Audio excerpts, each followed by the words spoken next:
सूरत अल-बैशीना। इस सूरत में एक रुकू 8 आयात है।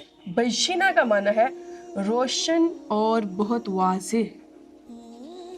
हज़रत अनस बिन मालिक रज़ियल्लाहु ताला अन्हु फरमाते हैं, हुज़ूर अलैहि सलातु वस्सलाम ने हज़रत उबैश बिन काब रज़ियल्लाहु ताला अन्हु से फरमाया, अल्लाह ताला ने मुझे हुक्म दिया है कि मैं तुम्हारे सामने सूरत लम यकुनिल लज़ीन कफ़रू पढ़ूं। हज़रत उबैश बिन काब रज़ियल्लाहु ताला अन्हु ने अर्ज़ की, अल्लाह ताला ने मेरा नाम लिया है? तो हुज़ूर अलैहि सलातु वस्सलाम ने इरशाद फरमाया, हाँ। ये सुनकर हज़रत उबैश बिन काब रज़ियल्लाहु ताला अन्हु की आंखों में आंसू जारी हो गए। अगर इसके मरकज़ी मज़मून की बात की जाए तो इसमें यहूदियों, ईसाइयों और मुशरिकों का नबी अलैहिस्सलातु वस्सलाम की रिसालत से मुताल्लिक़ मौक़िफ़ बयान किया गया है। मज़ीद इसमें जो मज़ामीन बयान किए गए हैं, इसमें यह बताया गया है कि अहले किताब में दीन के मामले में फूट किस वक़्त पड़ी और तौरात व इंजील में इन्हें दिए गए अहकाम बयान किए गए। काफरों का अंजाम बयान किया गया और बताया गया कि ये तमाम मखलूक में सबसे बदतर है। फिर एंड पर ईमान वालों को जो इनामात दिए जाएंगे उसके बारे में जिक्र किया गया। बिस्मिल्लाहिर्रहमानिर्रहीम, अल्लाह के नाम से शुरू जो निहायत मेहरबान रहम वाला है। लम यकुनिल लज़ीन कफ़रू मिन अहलिल किताबी वल मुश्रिकीन, अहले किताब और मुशरिकीन अपना दीन छोड़ने को ना थे। अहले किताब कौन लोग होंगे? जिनको किताब दी गई, वो लोग जिन्हें हज़रत मूसा अलैहिस्सलातु वस्सलाम का पैरोकार बनाया गया और हज़रत मूसा अलैहिस्सलातु वस्सलाम को तौरात दी गई थी। इसी तरह हज़रत ईसा अलैहिस्सलातु वस्सलाम जो आपके पैरोकार हैं वो क्या कहलाए? ईसाई कहलाए। हत्ता यअतियहुमुल बैशिना, जब तक इनके पास रोशन दलील ना आए। अहले किताब और मुशरिकीन अपना दीन छोड़ने वाले न थे जब तक इनके पास रोशन किताब न आए। रसूलुम मिनल्लाहि यतलू सुहुफम मुतहहरा, रसूलन रसूल, मिनल्लाहि अल्लाह का रसूल, यतलू वो तिलावत फरमाता है, सुहुफम मुतहहरा जो पाक सहीफे हैं उनकी। अल्लाह का रसूल पाक सहीफों की तिलावत फरमाता है। फीहा कुतुबुन, उन सहीफों में क़य्यिमा सीधी बातें लिखी हुई हैं। कुरान मजीद हर तरह से पाक है, पाक जगह से, पाक फरिश्तों के ज़रिए पाक नबी पर आया, फिर हमेशा पाक ज़ुबानों, पाक सीनों, पाक हाथों में रहेगा, मिलावट और रद्द-ओ-बदल से महफूज है।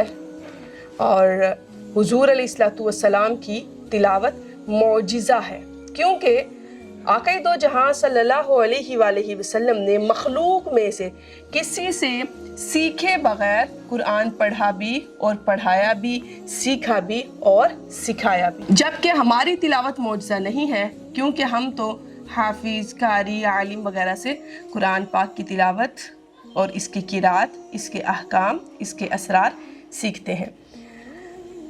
फ़ीहा कुतुबुन क़य्यिमा, इन सहीफ़ों में हक़ और अदल की सीधी बातें लिखी हुई हैं। वमा तफ़र्रक़ल्लज़ीना ऊतुल किताबा, जिन लोगों को किताब दी गई, यहूदियों व ईसाइयों को, इन्होंने आपस में तफ़रक़ा न डाला, इल्ला मिन बादी, मगर बाद इसके, मा जाअतहुमुल बैशिना, जब इनके पास रोशन दलील आ चुकी। अब यहाँ रोशन दलील से क्या मुराद है? तो इस आयत से मुराद ये है कि पहले से तो सब इस बात पर मुत्तफ़िक़ थे कि जब वो नबी तशरीफ़ लाएंगे जिनकी बिशारत दी गई है, हम इन पर ईमान ले आएंगे। लेकिन जब हुज़ूर अलैहिस्सलातु वस्सलाम जलवा अफ़रोज़ हुए तो इनमें फूट पड़ गई और इनमें से बाज़ आप पर ईमान लाए और बाज़ ने हसद व इनाद की वजह से कुफ़र इख्तियार कर लिया।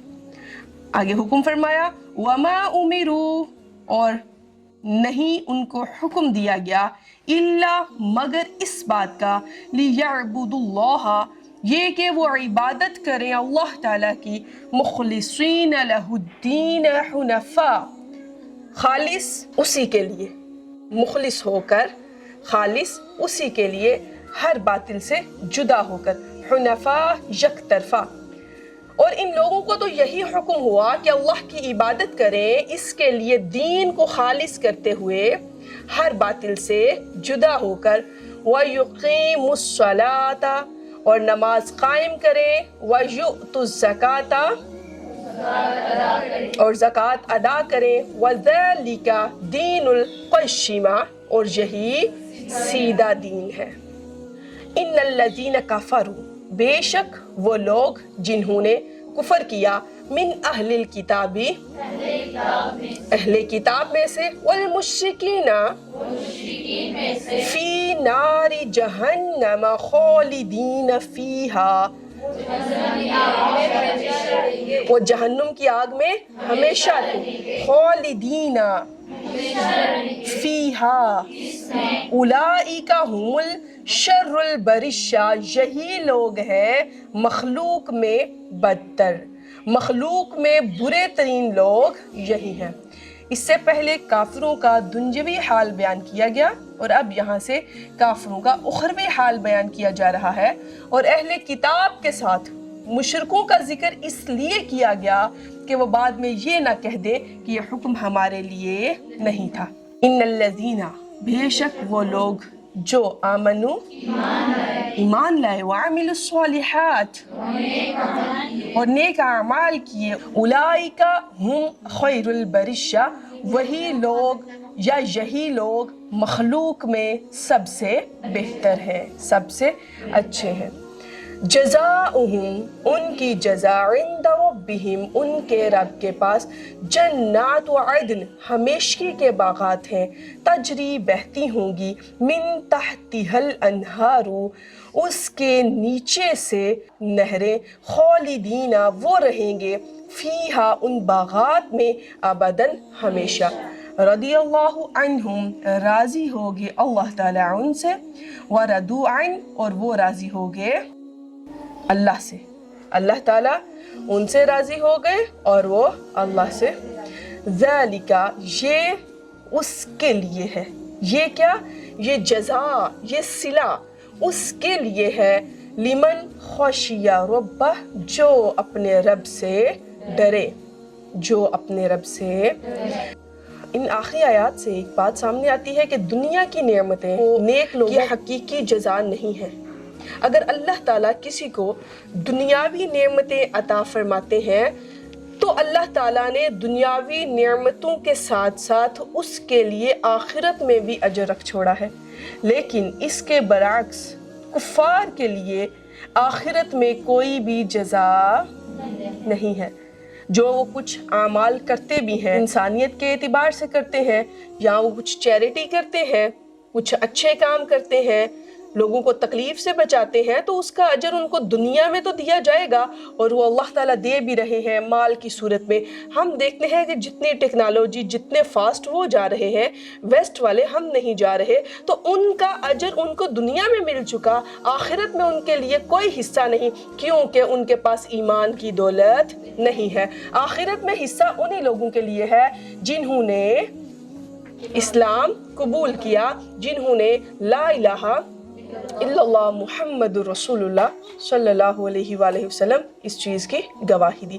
یہاں سے ایک مسئلہ اور بھی ظاہر ہوتا ہے کہ ہر ولی اور ہر بزرگ کے لیے ہم یہ لفظ استعمال کر سکتے ہیں رضی اللہ عنہ، صرف صحابہ کے ساتھ یہ خاص نہیں ہے، بلکہ ہم نیک ہستیوں کے لیے یہ الفاظ استعمال کر سکتے ہیں۔ وآخر دعوانا ان الحمد للہ رب العالمین۔